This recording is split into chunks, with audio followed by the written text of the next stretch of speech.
Thank you, President, dear colleagues, Commissioner. As rapporteur on the legislative INI report on violence against women and one of the main advocates for the adoption and the implementation of the Istanbul Convention, I am pleased that we have the discussion on this oral question. Violence against women is a violation of human rights and a major impediment to achieving gender equality. It affects women and girls in all parts of the world, irrespective of factors such as age, class or economic background. Today's debate is of great importance in addressing not only the rights of half of the EU citizens, but also regarding the values and principles on which the Union is based, and the actual financial cost of violence to the EU economics. The estimated annual cost of violence against women in Europe alone is about €34 billion.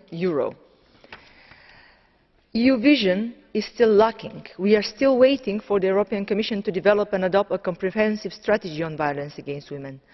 Today in the EU, still there is no directive on violence against women. Indeed, the European Parliament has been insisting for years for the European Commission to propose a directive on combating violence against women. In 2009, we already called for a directive. The 2010 International Women's Day event in the European Parliament was dedicated to it. The Svensson report adopted on 5 April 2011 called for a new comprehensive policy approach against gender-based violence, including a criminal law instrument in the form of directive against gender-based violence. In 2012, we once again called for action in in 't Veld's report.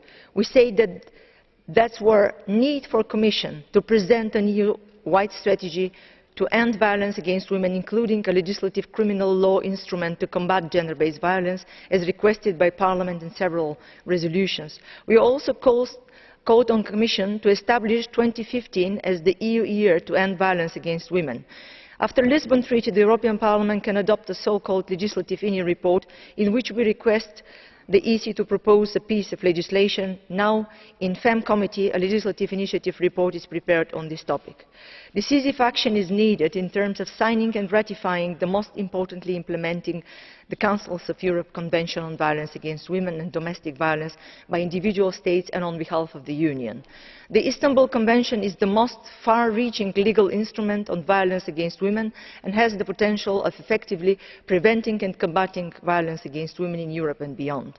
The EU should therefore become the leading international actor in preventing gender-based violence and serve as a successful example for those who are fighting legislatively, culturally and politically speaking violence against women.